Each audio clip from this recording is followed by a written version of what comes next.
The truth, dark, and mystery.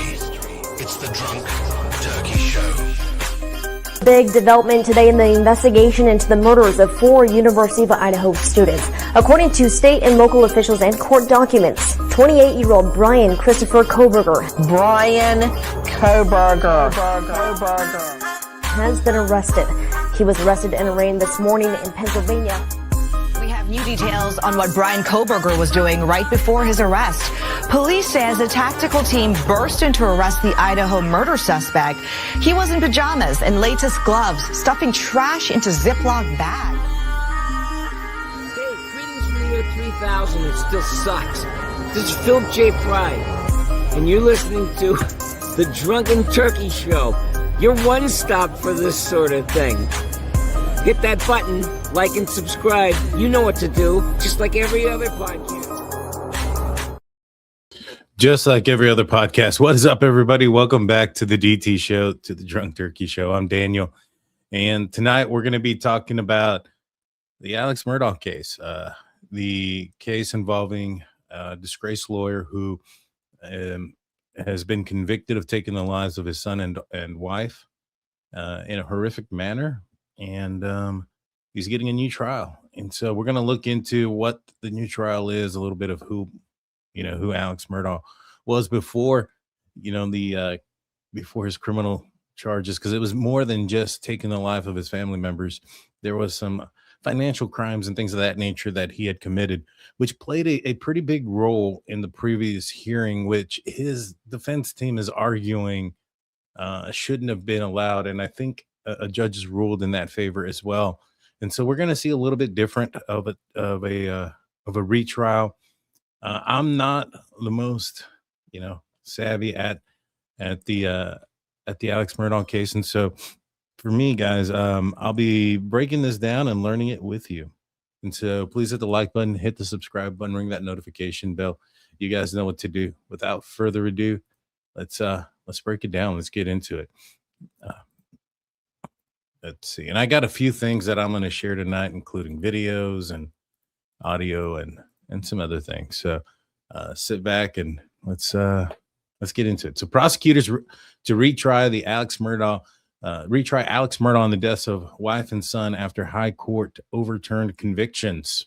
So Alex Murdaugh murder conviction and life sentence for the deaths of his wife and son were overturned Wednesday by the South Carolina Supreme Court because the court clerk at his trial suggested he was guilty. And apparently, from what I understand, is the court clerk was making some comments about, not falling for what he was saying, not falling for him, and know what you should do type of thing when it came to finding him guilty.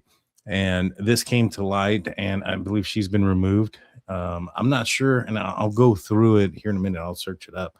But I wouldn't be surprised if she came under some sort of legal problems for doing such, as well as probably losing her job. Again, I'm not 100% certain on that. I'm fairly new to this case. Now, I know a few things, because I kind of caught the tail end of the trial, so I know, the biggest piece of evidence that buried the guy was basically he had, claimed, well, his wife and his son were shot near the kennel on their property. And he claims to, I believe, fallen asleep and then left to go visit his mom and wasn't there during that time. And then there was a Snapchat video that was brought up by his son moments before their lives are taken, and you can hear him in the background. And so obviously he was lying, etc. And so that obviously is going to stay. But now he has a little bit more time to prepare for that. I think that was a situation where the prosecution and law enforcement were having a little bit of trouble getting into Paul's phone. They did, and they pulled up that video. And now Alex Murdaugh and his defense team are going to have a little bit longer of a time to prepare for that defense and what they're going to say about it and why he lied, etc. Now, I know last time he took the stand, which is, a desperate move by most defendants when they take the stand. I wonder if he'll take the stand this time. And so Let me know in the comment section. Do you guys think he'll take the stand the second time around?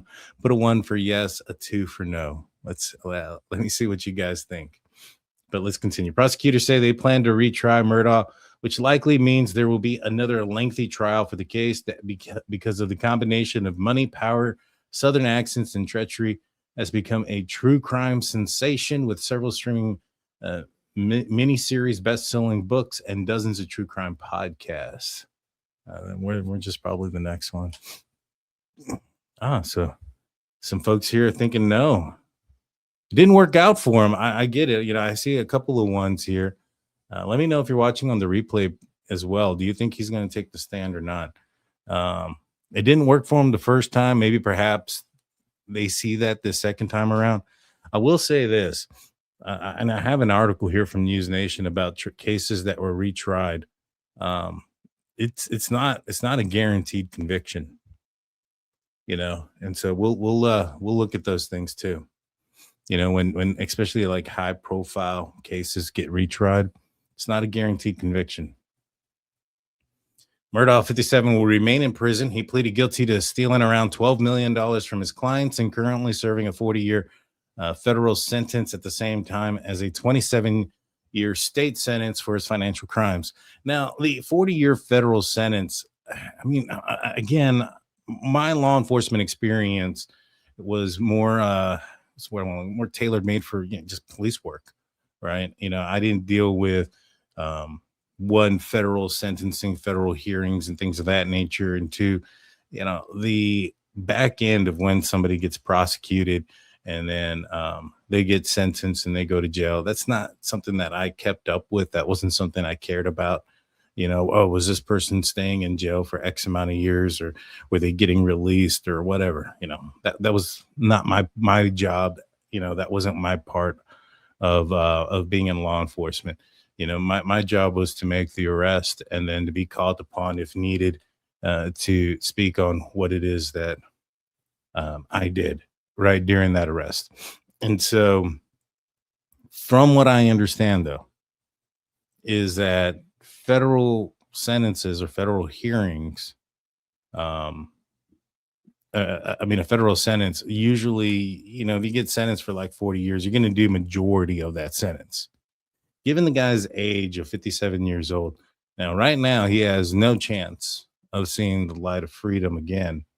You know, could he survive another 30 years and be about 90, 87 years old? And let's just say he gets the murder convictions overturned, you know, could he eventually get out?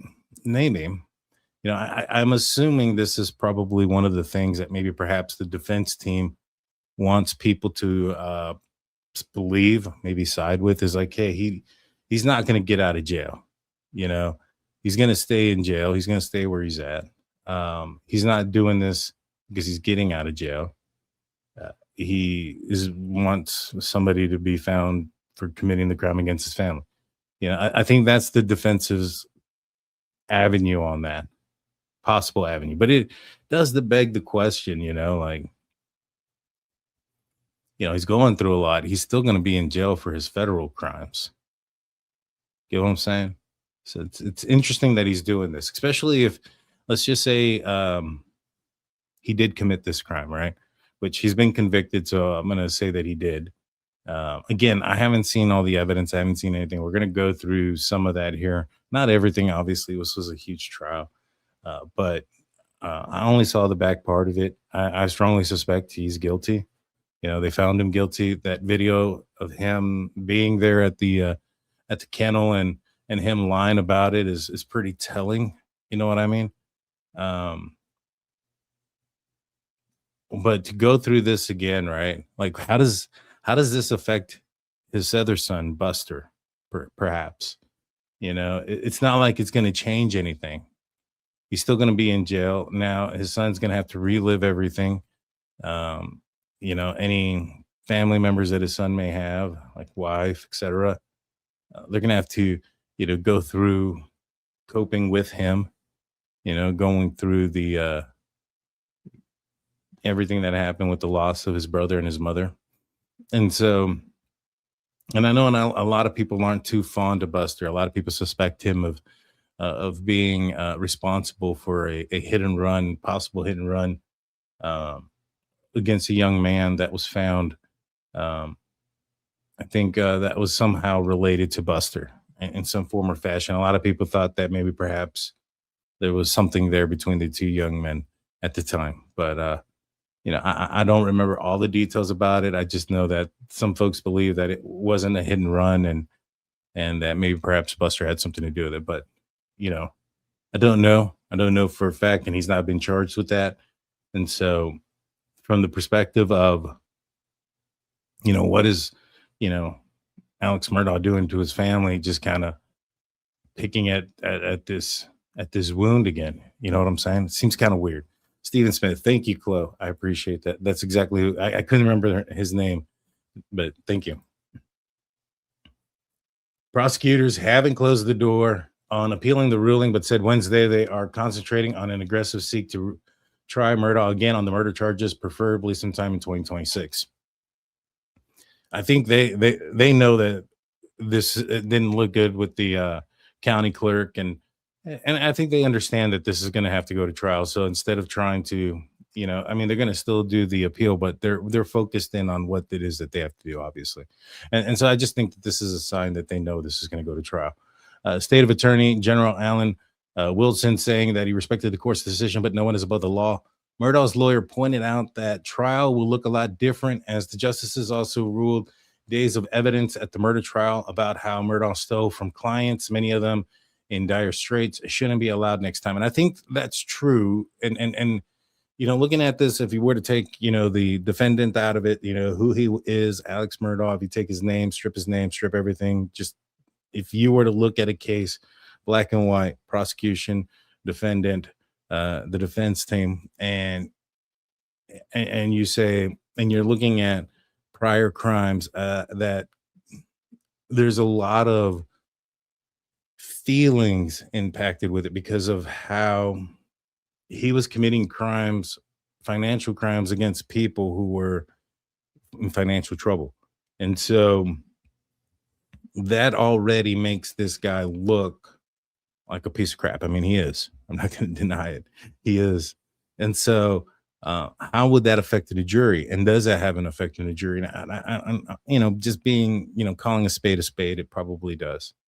And so, to me, if somebody committed a crime as egregious and you're charging them with a crime as egregious of murder, and you're willing to take their life away for the rest of their life, not their life, but the freedom away for the rest of their life, you should be able to prove it without a shadow, without, beyond reasonable doubt, with the evidence for that case, without the influence of previous history. It should be with what is right in front of you, with the case at hand.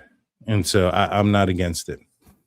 The ruling is a win for Murdaugh, who admitted to being a thief, a liar, an insurance cheat, and a bad lawyer that has adamantly denied taking the life of his wife Maggie and younger son Paul since he found their bodies outside of their home in 2021. Let's see. Wouldn't that lend to motive and getting caught? His financial issues, yes. I mean, I think you can bring up the financial crimes without the emotional aspect behind it, like, how dire and how in need some of these people were. Right now, I think you can bring up the fact that he was being looked at, he was being charged with, without going into the details of those things, because I do think that can influence the jury. But that's a very good question. I mean, that's a very good point there, Nico. I appreciate that.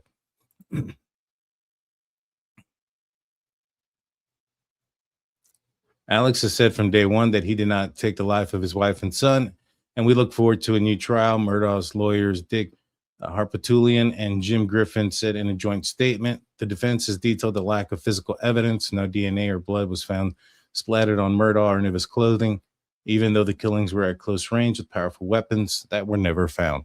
Well, I mean, yes, but he left the scene, didn't he? And I think he went to his parents' house and he was gone for a while and then he came back. And so, yeah, you can say those things publicly. You can say, hey, um, there wasn't DNA or there wasn't any blood. There wasn't any of these things found, but that lacks a little bit of context, right? Once you add the context into it, it kind of reads as a different story, in my opinion. Chloe goes, the financial crimes speak to motive. They're allowed to introduce it in that sense. The Supreme Court said it's way too much plus detailed. 12 hours is ridiculous, and that is unfair, prejudicial. And that's exactly what I was thinking is you probably are able to introduce it as a motive, but to go into like how dire that some of these people were in their situation when Mr. Murdaugh took advantage of them. I don't necessarily think that the crime itself just to show motivation is enough. I don't think you can connect the dots from, all right, he was willing to take from those in need would constitute that he's also capable of committing a crime of murder. That's a little bit of a big gap to bridge, right? And it'd be different if this guy was accused of SA and he had a criminal history of SA. You can bring that in because it shows a pattern, it shows a history, it shows violence, it shows those type of things. Not in this scenario. It's not the same. I hope I'm explaining that correctly. Murdaugh told investigators for months he hadn't seen his wife and son for about an hour before their lives were killed. Before their lives were taken, is what I meant to say. Trying to keep it, change the words here a little bit, just so that YouTube don't get too mad. But investigators eventually cracked the passcode on Paul Murdaugh's phone and found a video with a barking dog and Alex Murdaugh's voice, admonishing it 5 minutes before the young man stopped using his phone. And so let's pull that up real quick. I want to bring that up. This is the video here. Oops, wrong button. There we go. Let me increase the sound. Let's watch that video that they're referencing. Now, the video Paul took was for Gibson, but it was never sent.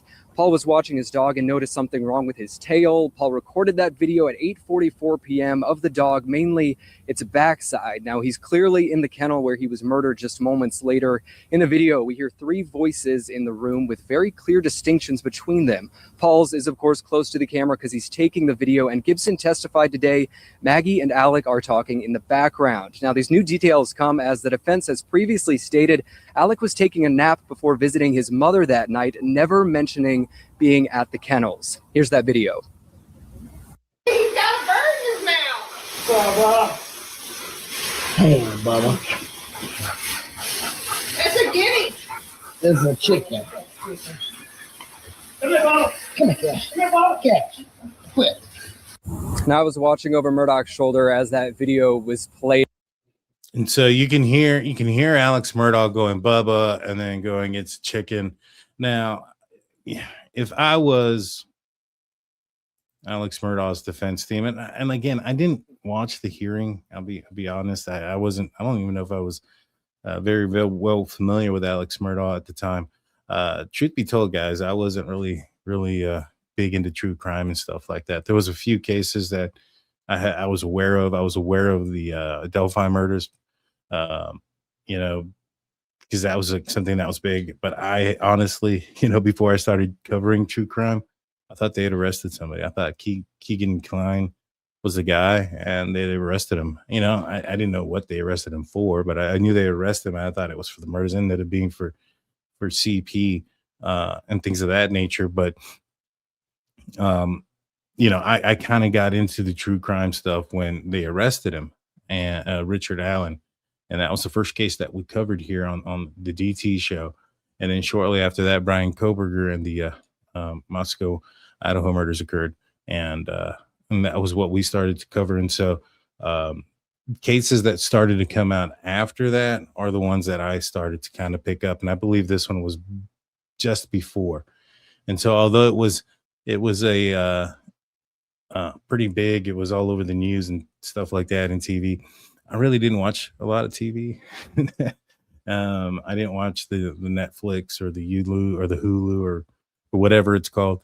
But yeah. So I'm still learning is basically what I'm trying to say. Delphi is heating up again too. You know, I'm probably going to talk about that case pretty soon because I think I've been hearing a lot about it, and I don't know. I just feel like I got a pretty good grasp of it. All right, let's continue this. It says here that investigators said that Murdaugh was addicted to opiates and complex schemes to steal money from his clients. His family and his family's law firm were starting to unravel. So he took the life of his wife and son to divert attention and buy time to find a way out of his problems. I don't know. I mean, I understand he was going through all those things. And I think that, and again, I don't know everything, but I kind of wondered, like, what was the advantage here of taking the life of his wife and son? How does that benefit him? What was he trying to do? Because I mean, it made it seem like, you know, that's the motive, right? What's the motive behind it? And apparently, I think his son. I know that his son was. I think he had taken the life of, I think, his girlfriend in a boating accident, or his friend's girlfriend in a boating accident. And then, there was a lot of stuff that was being found out based off of what was going on and being brought to light based off of that accident. And so, you can look at it from one way as saying, all right, well, maybe he was trying to fix his problem there, which I'll be honest with you, doesn't really make sense. And somebody saying Maggie was going to divorce him. That makes sense too. That would be a, thank you, Jeremiah. That would be a reasonable, well, not a reasonable, let me rephrase that. That would be, a reason somebody would, could come up with a motive for someone, right? Is that, this person was going to leave him. The way this reads out here, that, he was trying to buy time to find a way out of his problems. I don't necessarily buy that. That seems weird. Not saying it's not true. I don't know. Is that really what it was? That he was trying to divert attention and buy time? Is that what they're trying to say? I think I would have liked a stronger motive than that, is basically what I was trying to say. Paul was going to cost a lot of money in lawsuits to the family of Mallory Beach. Okay. That's a financial motive. All right. That makes somewhat sense, I guess, that if Paul's not alive and Alex isn't the one that committed that crime, so he wouldn't be the one that be forced to pay it. But if I'm Alex Murdaugh's defense team, I'm also going to say that, well, all these folks, that's reasons why somebody may want to hurt Alex or a member of his family, especially his son. His son took the life of somebody in a boating accident. You know what I mean?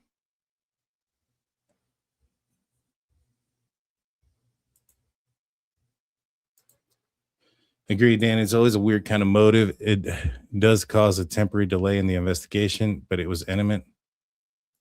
And they did say it was buy time and gaining sympathy.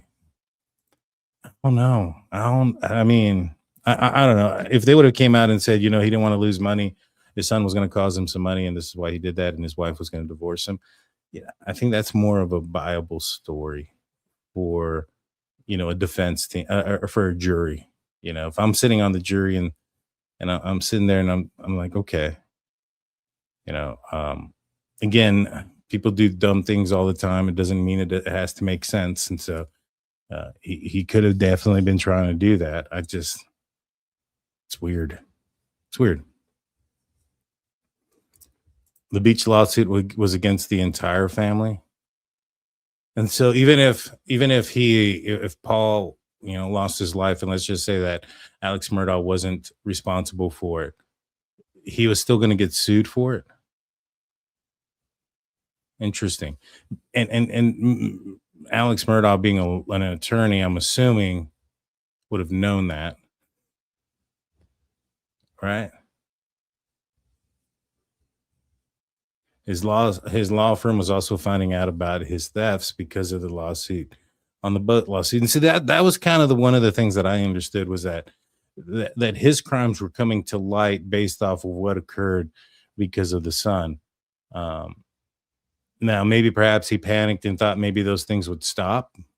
You know what I'm saying? That seems more of a believable motive if you're trying to sell that to a jury, in my opinion. And so let's see. Can't believe, we're going to talk about some other cases that have been overturned and had to go back to trial, and those cases didn't go. Not all of them have gone in favor of the state.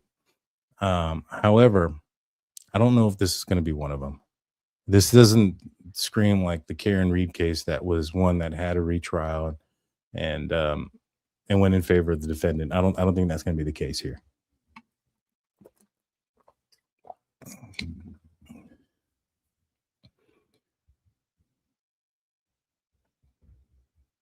Let's see. Justices say Hill was looking for celebrity.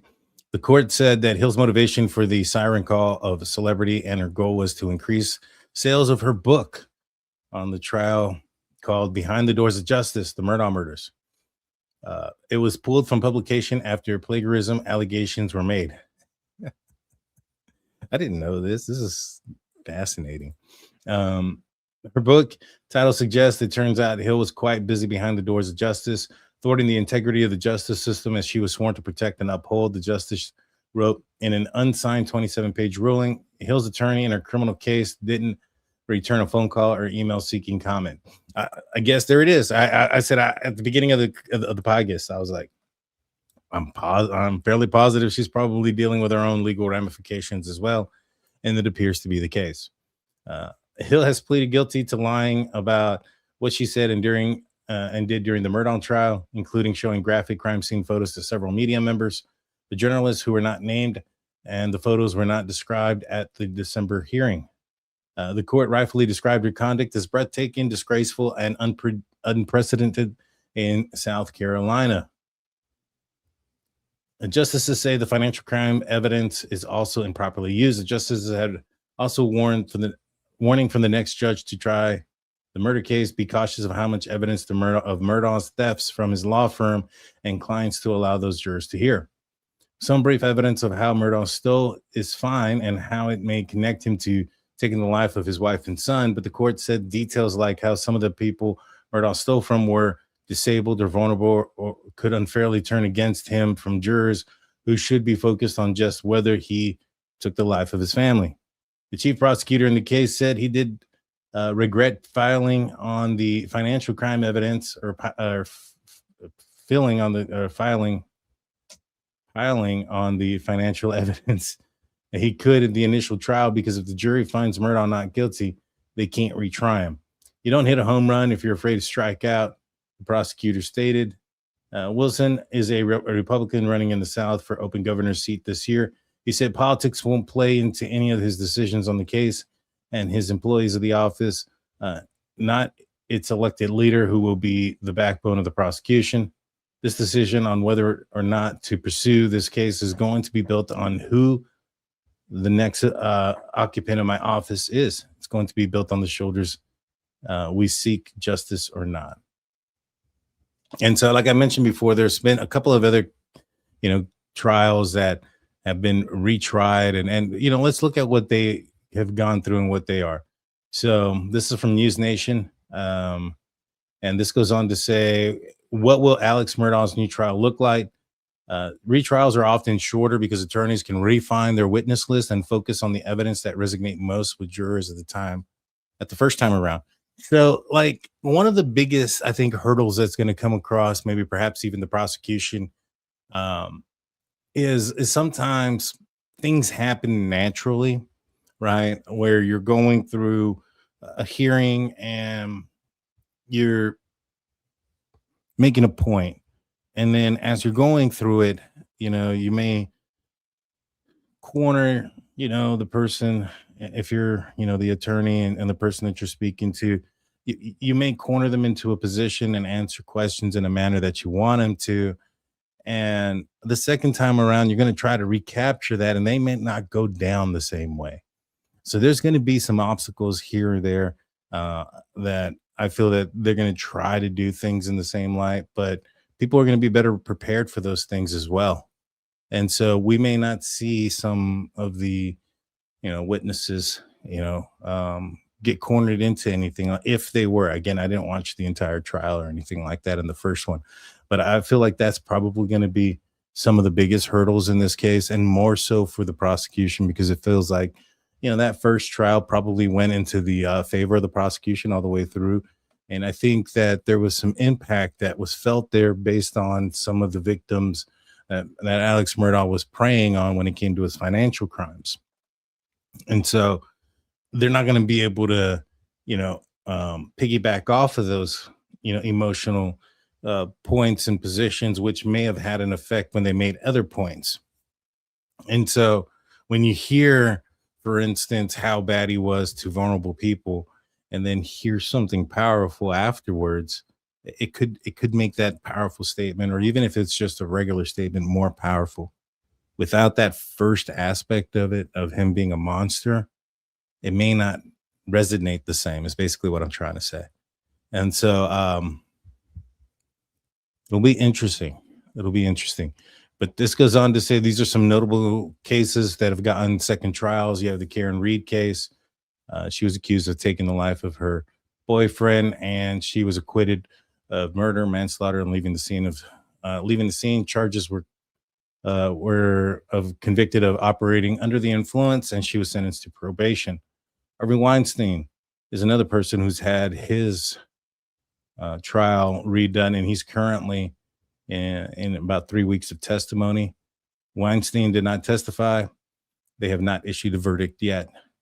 The Mendez brothers, this one's more recently, they were found guilty of taking the lives of their parents, and back in the 90s, 93.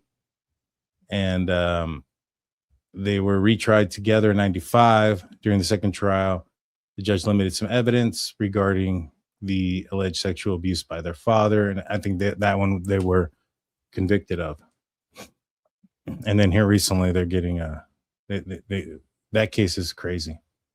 Let's see, there's just a few other ones one other one that comes up to, but it's going to be refocused, smaller, in my opinion, kind of like they mentioned. This one's an interesting one. So this one's from Yahoo News. Alex Murdaugh's son Buster reportedly furious after the double murder convictions are overturned. So let's read this. This one's, I saw the title and I was like, I wonder, because I honestly thought that Buster was on the side of his father, but this makes it seem like not so much.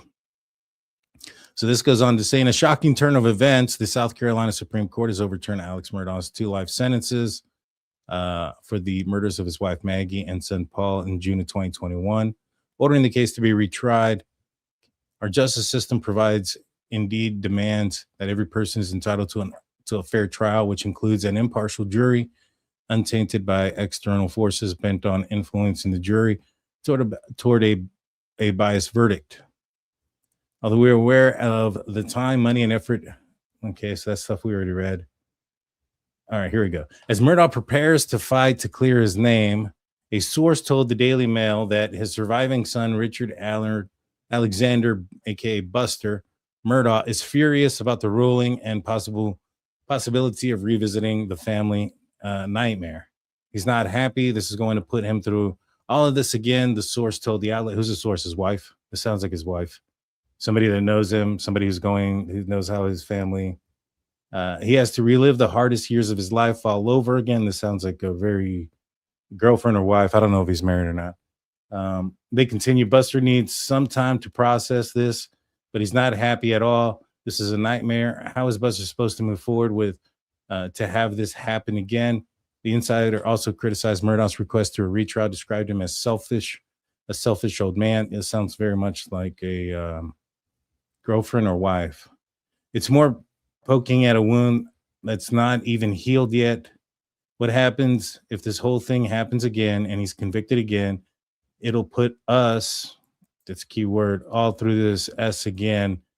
Us. This is a family member, somebody close to Buster. I'm guessing a girlfriend or wife, fiance. I don't know what his relationship is. Buster initially supported Murdaugh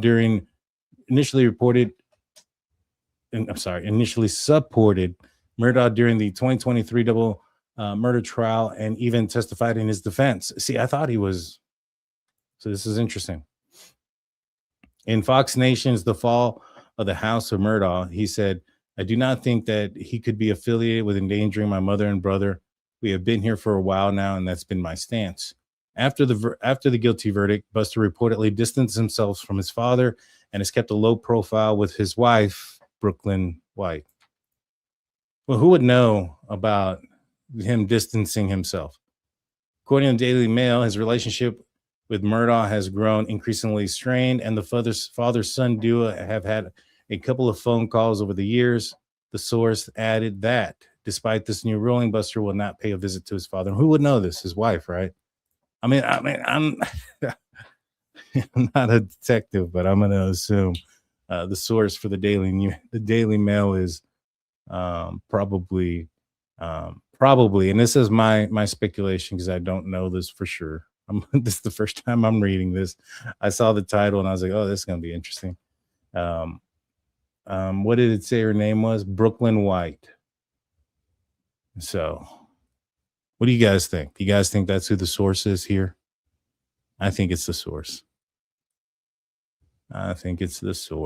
All righty. So my initial thing that I wanted to do with this show was, and what I like to do on my show is kind of get a grasp of things. And I think, I want to kind of finish the rest of tonight's show on that.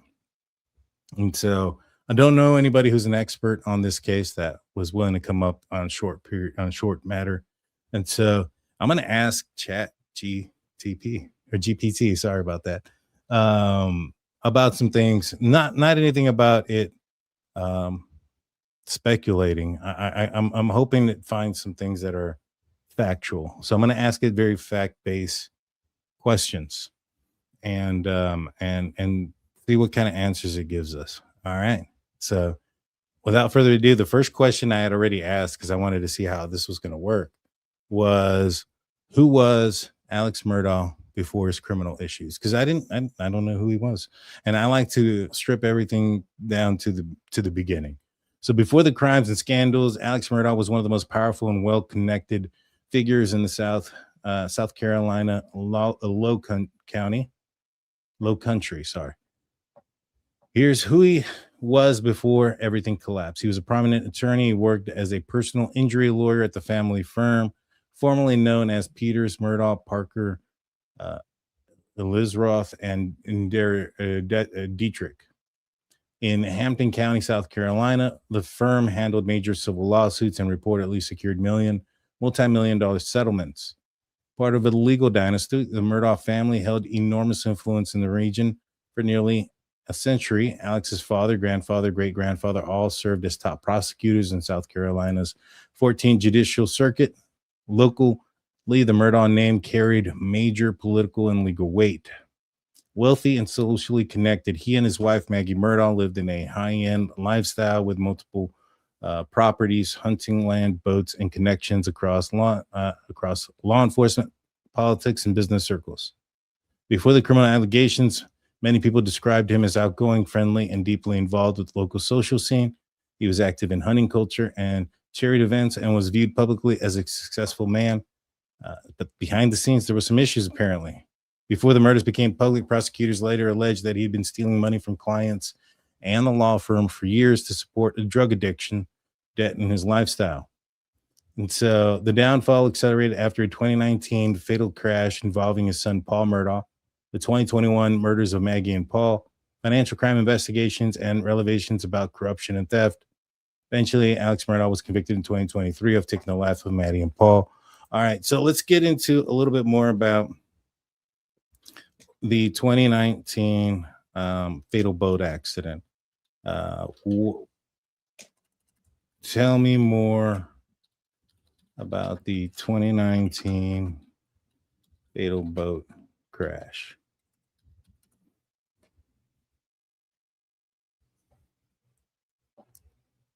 All righty. So the 2019 boat crash was the first major event that publicly cracked the powerful image. Okay, many people now see it as the beginning of the chain of events. According to investigators group, okay, so this is in the early morning hours of February 24, 2019, a boat carrying 6 young people crashed into a bridge. And I remember this. So there was video of them going on the boat to different places and ordering drinks. And Paul was extremely intoxicated. And he was the one that was operating the boat, and they ended up crashing. And if I remember correctly, one of the young ladies that was on the boat, they couldn't find her for a while. And so this goes on to say the group would be heavily drinking through the night. Paul allegedly intoxicated and acted recklessly. They described him as becoming aggressive and difficult to control when drunk. And the death of Mallory Beach. She went missing after the crash. Her body was found about a week later after search crews, and her death became a major news story. And so Paul was charged with a few things here: boating under the influence and causing death, and 2 counts of boating under the influence causing great bodily injury. And I remember that there was like this consensus that this was going to get swept under the rug because of who Paul's family was. In fact, the boyfriend of the deceased was very concerned about that and was saying that. And from what it sounds like too, and I'm going based off of memory of something I think I may have seen once or twice, to be 110% honest with you. If I remember correctly, didn't they call the Murdaugh family once they found out it was Paul? They called him, right? Like they called his dad, and they called them, and they showed up to the scene. I mean, I could be wrong on that. And again, I'm going based off of memory of something that happened years ago, and I only may have seen it one time. Thank you, Casey, for being a member for 17 months. Thank you, Nico, for being a member for 21 months. You guys are amazing. I appreciate you guys. I think they just showed up. I think somebody called them. But yeah, that's part of it. Let's see. Family members showed up quickly at the hospital. Oh yeah, and that's right. Murdaugh was telling people Alex Murdaugh was trying to convince people to take the blame for it too, right?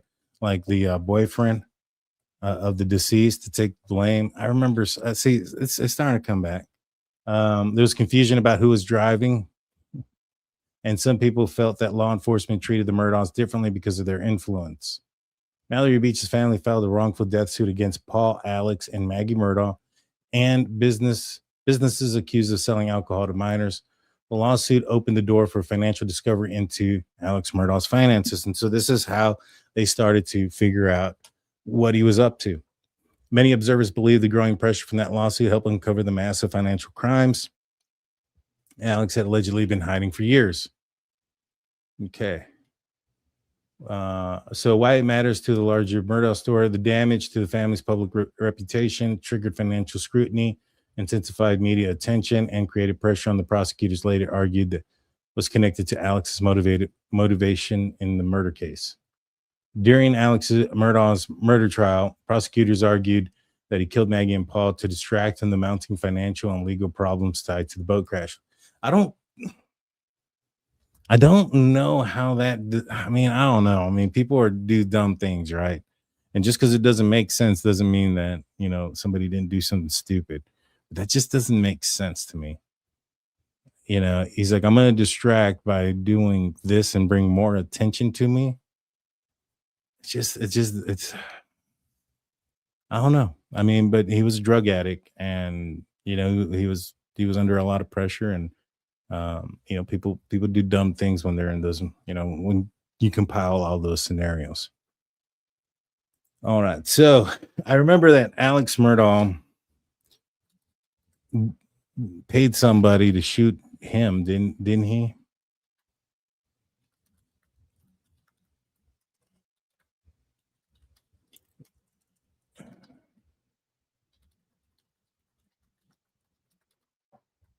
And I don't know the entire story behind that, so I'm going to ask that.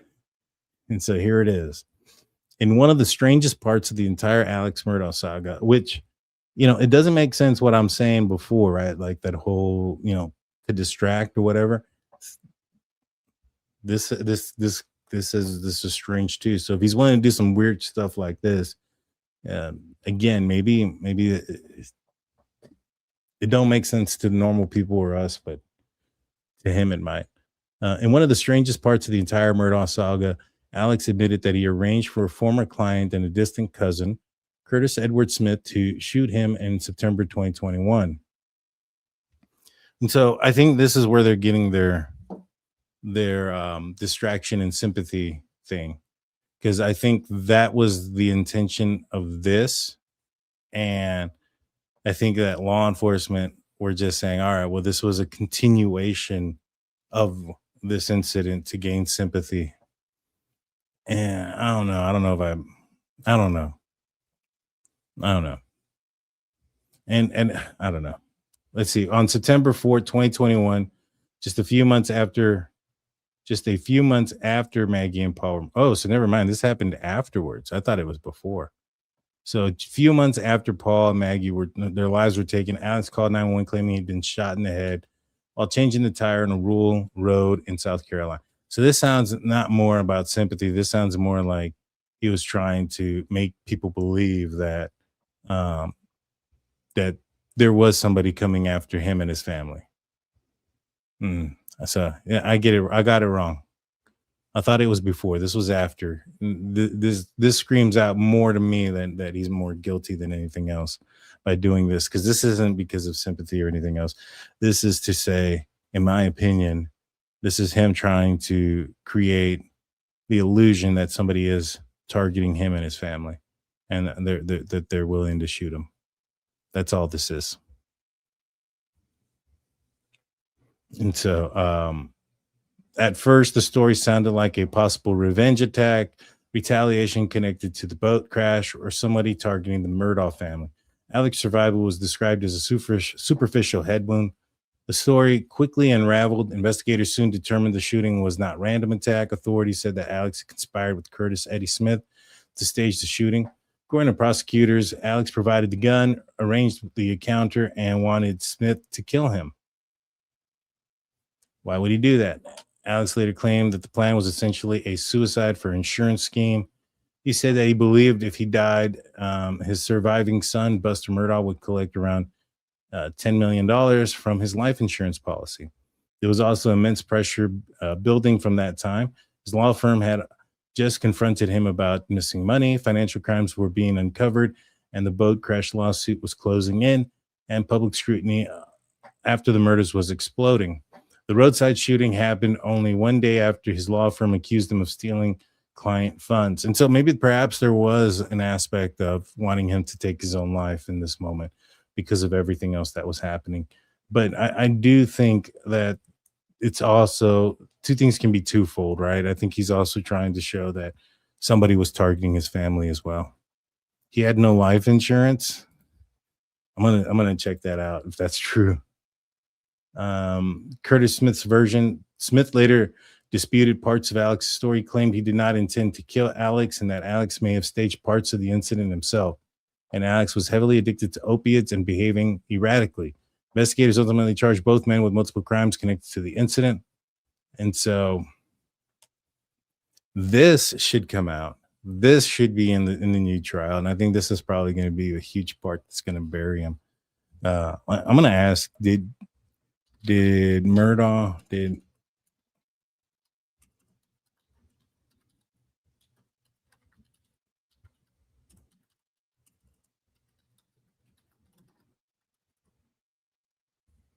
yeah, so it says he did, or at least he claimed he had a life insurance policy. One of the biggest twists in the investigation we later questioned whether that plan would have worked at all.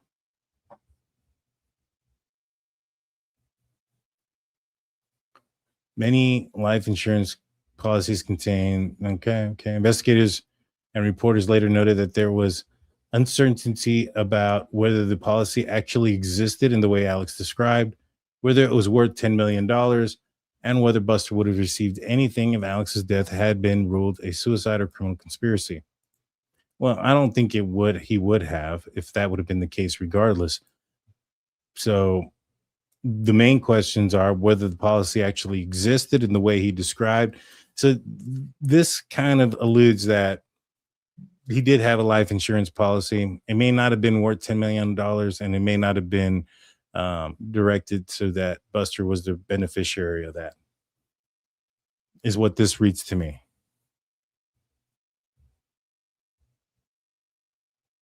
And, I tend to agree with this. It says here that some observers believe that the roadside shooting may not have been purely about the insurance money at all. Other theories: generating sympathy, creating an appearance that somebody was targeting the Murdaugh family, distracting from financial investigation. So this seems more. This sounds right, like the gaining sympathy and giving the appearance somebody's targeting the family.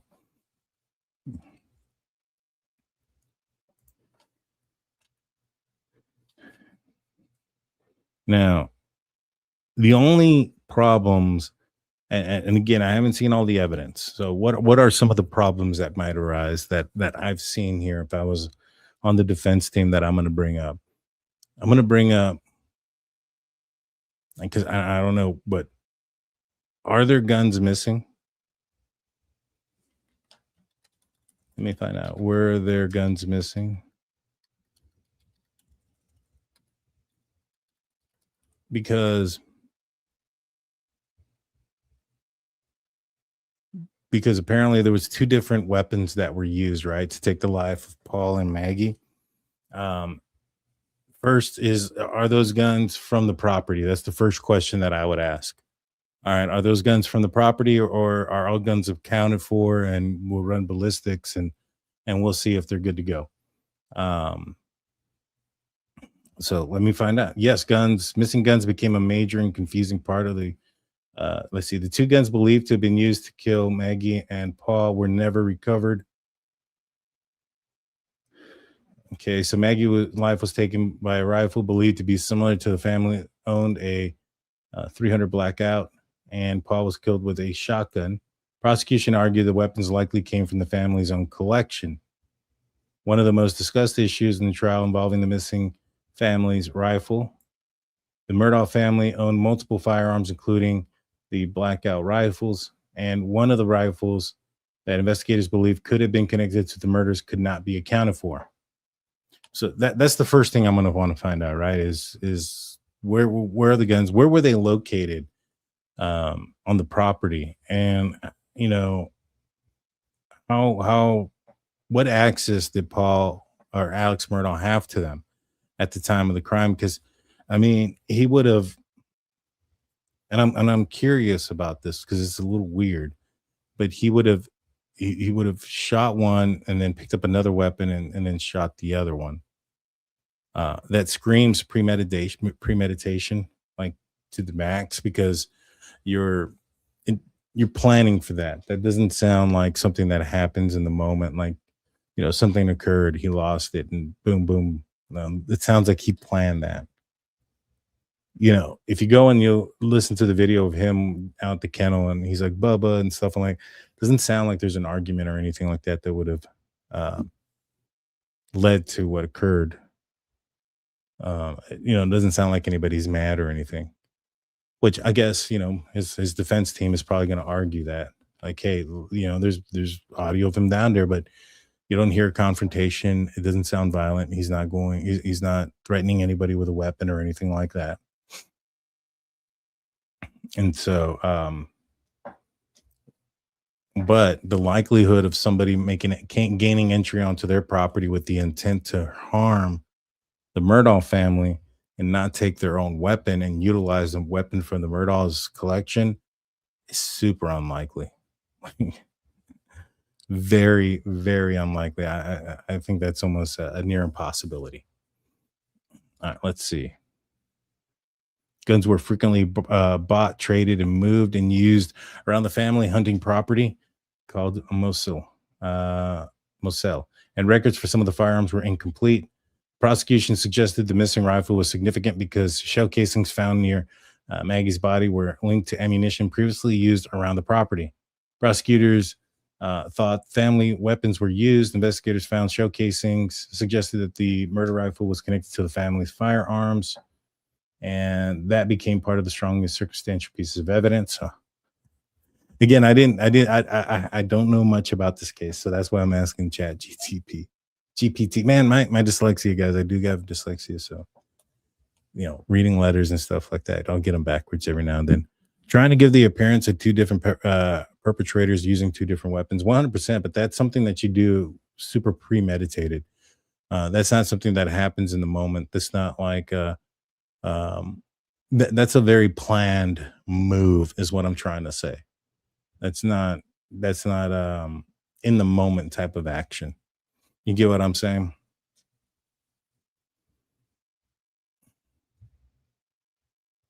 There was no murder weapon, no blood-covered clothing recovered, and no direct physical evidence proving Alex pulled the trigger. They also argue that many people had access to the guns in the rural property, but that's ridiculous to believe, right? That somebody came on the property with the intention of hurting the Murdaugh family, and did not bring a weapon, and just so happened to come across two, not just one, but two, use two different weapons. I doubt it. That just doesn't seem that that doesn't make sense. Now they talk about there was no. Let me find out. Because I think he did. Did Alex change clothes before returning and finding his wife and son? Yeah, I spelled son wrong. All righty. So here we go. Why wasn't there blood or things found on him? Prosecutors argued that Alex. It's getting late, guys. Prosecutors argued that Alex Murdaugh changed clothes after the murders of his wife and son, and this became a major point during the trial. Okay, so we got some pictures here. Earlier on in the day of the murders, several people saw Alex wearing a blue button-down shirt, khaki pants, and loafers. Okay. And then when police arrived at the scene around 10 p.m., he was wearing a white t-shirt, shorts, and different shoes. Okay. The blue shirt, khaki seen earlier were never conclusively recovered in the condition investigators expected. What do you mean? What did they find him in? All right, so the prosecutor's theory is that Alex killed Maggie and Paul near the kennels, became contaminated with blood and biological material, quickly changed clothes, visited his mother's house to establish an alibi before calling 911. They suggested that he had enough time to shower, dispose of the weapons, and change clothes before police arrived. There was controversy during the investigation over possible blood evidence. Investigators' reports suggested high-velocity blood spatter may have been found in Alex's shirt. Later testing and expert testimony weakened and disputed those conclusions.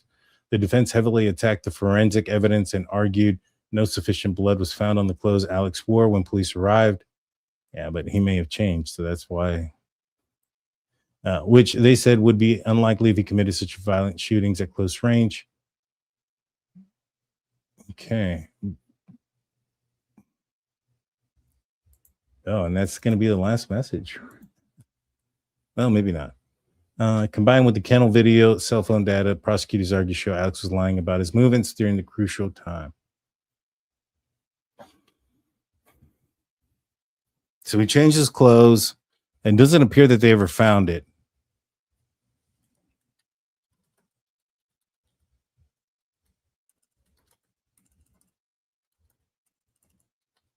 Man, I can't spell today. Turn over the blue shirt, khakis, pants, and shoes.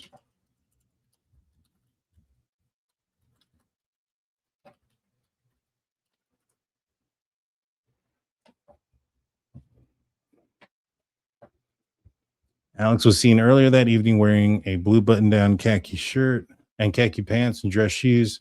Okay. No, the original clothes were never recovered or turned over to law enforcement in a confirmed complete set. What was it turned over piece by piece though? The blue shirt and khaki pants were never definitively entered into evidence as recovered items in their original condition. Investigators searched for them and asked about them during the investigation. Alex gave shifting explanations about the clothing and movements that night. Let's see. So he didn't turn them over. You know, again, this kind of all screams that he's guilty. You know, and again, I didn't watch the first trial, so there's a lot of stuff that I don't know. You know, I haven't watched anything about Alex Murdaugh. I've seen just far and few things about some clips, and I was aware of him lying about him being near the kennels. That was about the gist of what I knew before tonight.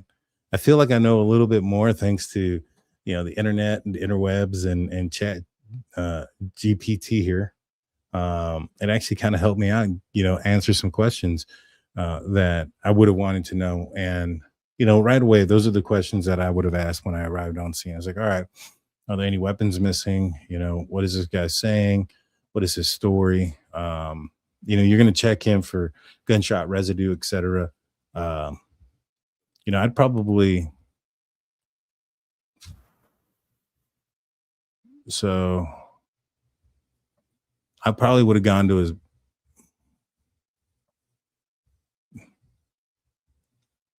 so I probably would have seen if there's a different soap between his like hand soap and his shower soap, right? His body wash. And then also gone to his parents' house and see if maybe perhaps there's like when you swab him, if you can get any traces of the soap that he used. You know what I mean? Because if he took a shower, it's going to be different. That's going to be a huge indicator if he showered. And especially if it's like his mom's soap, right? If he went to his mom's house and took a shower, that'd be crazy. I don't know if he did or not, but that would be a pretty big red flag, in my opinion. You know, try to figure out, you know, what he was wearing earlier. I know they're not going to know that right away. And you can only go based off of certain things. But, you know, these are the questions that I would have asked just kind of going through it. And I don't know. I feel like this guy's guilty as heck.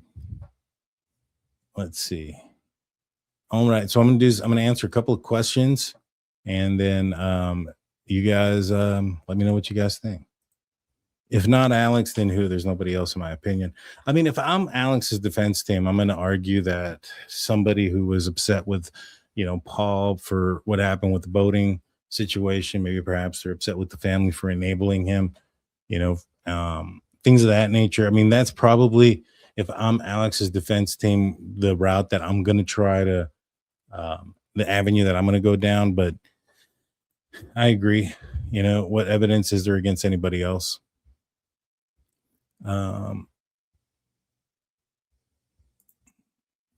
He talked to Buster at 9 p.m. and was fine right after he called back with the news. Interesting.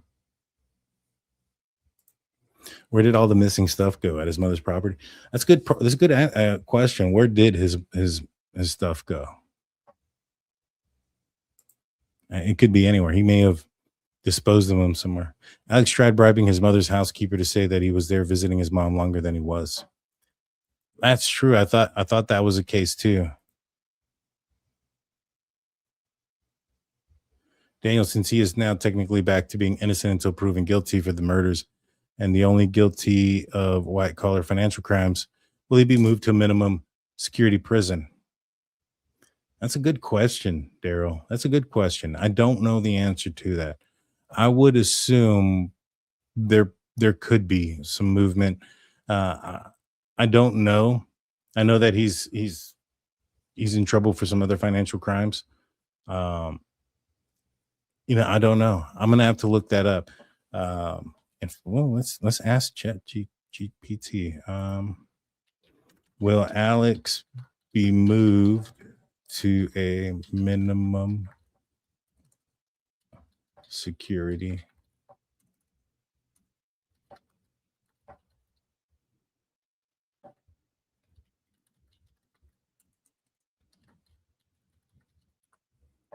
That's a good question.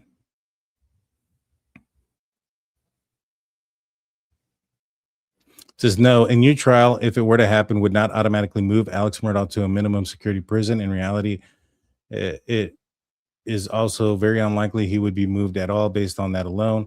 Alex Murdaugh has already been convicted of murdering his family, sentenced to life in prison without parole. So even if there had been appeals and legal changes, he is currently serving financial sentence unless the court orders is reversed. Oh, man. So, this is where AI gets a little bit tricky. When, I'd rather ask things that are known versus making it think. You know what I'm saying? Because now it's saying things like,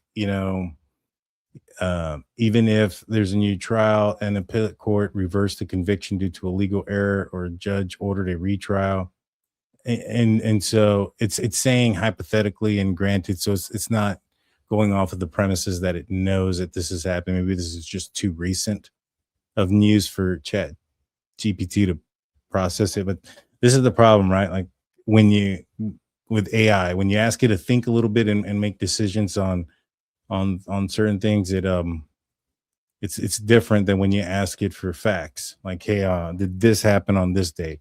And it can research that information. Yes, this happened on that date and that time, or no, there's no information about that. Asking what's going to happen or where they're going to go and making it think is where, in my opinion, AI kind of drops the ball a little bit. But no, Heather's saying that he's not being moved. They said he's not going anywhere. Thank you, Sirius. I appreciate you. Appreciate you so much. They did find gunshot residue on his seatbelt later. Ooh. Well, there you go. That's a good point. Thank you, Graham Craig. I was not aware of that.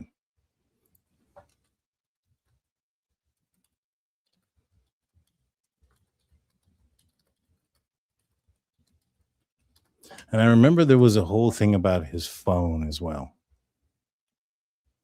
Yes, gunshot residue was reported on the seatbelt area associated with Alex Murdaugh, but the interpretation of that evidence was heavily disputed at trial. During the forensic testing of the Suburban after the murders, law enforcement reported that trace of gunshot residue particles were detected in areas of the vehicle interior, including near the seatbelt region. Why prosecutors said it? Okay, so let's go to why the defense challenged it. The defense strongly pushed back, arguing that GSR can be easily transferred indirectly. Secondarily, transfer is common. Contamination is possible in vehicles used for hunting and rural activity. The trace particles alone do not prove a person fired a gun. They also emphasize that no gun was recovered. Oh, come on. There was no gun recovered, so the gunshot residue inside of the vehicle doesn't mean anything. Don't matter that the victims were their lives were taken by a gunshot. This is ridiculous.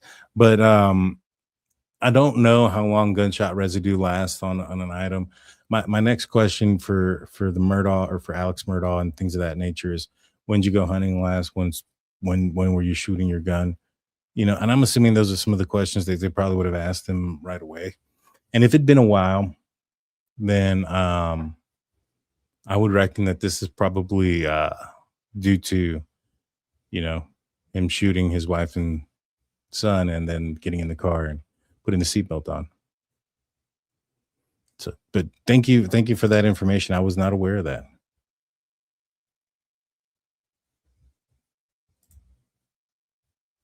How messed up are you to take the life of your own child? No matter how old they are, they're still your child.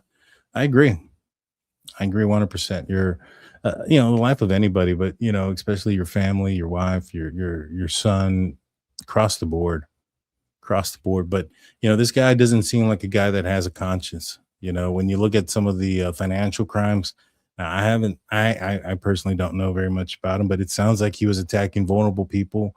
It sounds like people that are maybe have some health issues, maybe some financial issues on their own, aren't in the best position, and obviously are winning a lawsuit for millions of dollars for a reason.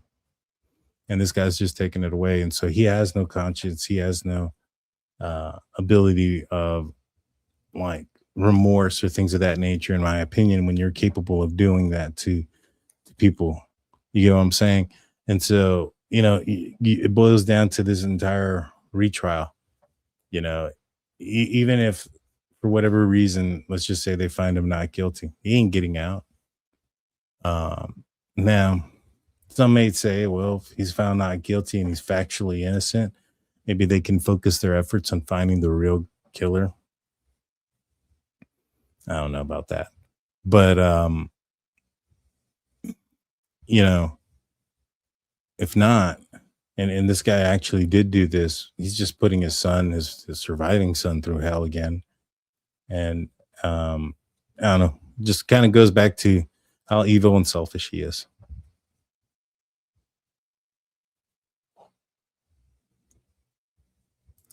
Where were they shot? Not familiar with this case. I'm not entirely sure either, to be honest with you.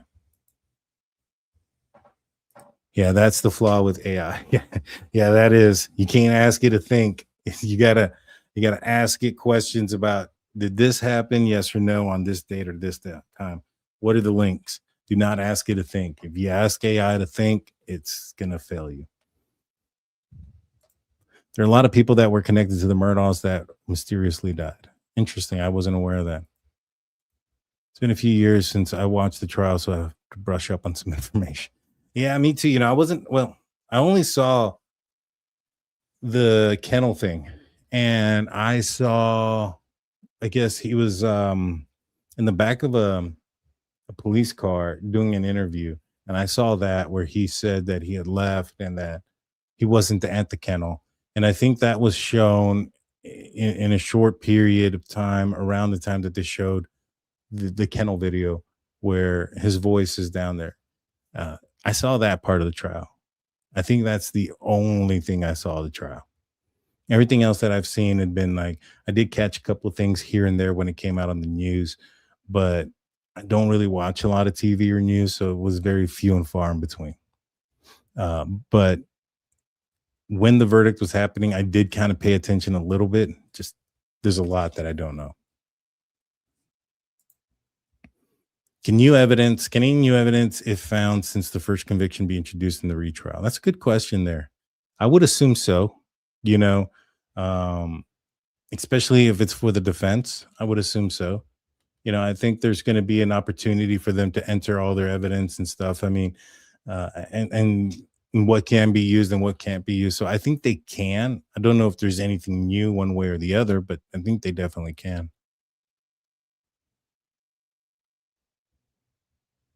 But if Bertie Madow's financial crimes were as bad as it gets and he was placed in a medium security prison. Interesting. And maybe that's the avenue here, right? Maybe that's what he's trying to accomplish. It's just, spending the rest of his life in a different place versus a maximum security prison that he's currently at. Maybe that's what he's trying to do with this, because I think he's going to spend the rest of his life in jail regardless, right? Maybe he's just trying to make it a different place. But, well, I'll be covering this. As more information comes out, I'll be bringing it up. I have some guests that might be coming on the show to talk a little bit about this case that are more familiar with it and familiar with what's going on currently. And so please stay tuned for that. I'll be back on tomorrow night, guys. Not quite sure what we're going to talk about yet, but I'll be back on tomorrow. So please hit the like button and hit the subscribe button, ring that notification bell. Thank you guys for being here tonight, and I'll see you guys next time. Please share the content if you would, and subscribe. Stay safe, as Heather says. Stay safe, everyone. Go Steelers, especially week 2. See y'all later. Bye.